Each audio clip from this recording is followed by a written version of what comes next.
للأسف العملية ما نجحتش، درنا جميع المحاولات ولكن بدون فائدة. البركة في راسكم. شنو بغيتي تقول يا دكتورة؟ لا لا ما يمكنش، لا. ماما عافاك، فيقي عافاك، يلا نمشيو. ماما عافاك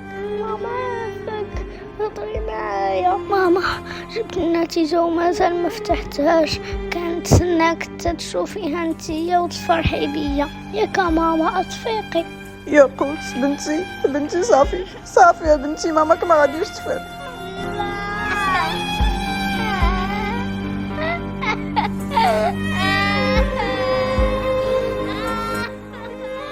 يا قوت بنتي باقا فايقه حتى لدابا؟ بابا باقا فايقه. شنو باقي كدير الاميره ديالي؟ بابا كنت كنتفرج في التصاور ديال ماما ملي كنقنط وكنتوحشها، كنجبد الالبوم وكنتفرج فيها، كنشوف هذوك اللحظات كنحس بحال هي حدايا. يا بنتي عرفتك غادي تقنطي وغادي تحسي بالوحده، خصوصا انني انا كنضل ديما في الخدمه ومازال جايه عندي خدمه بعيده، غادي نضطر نسافر ونبعد عليك ايام طويله.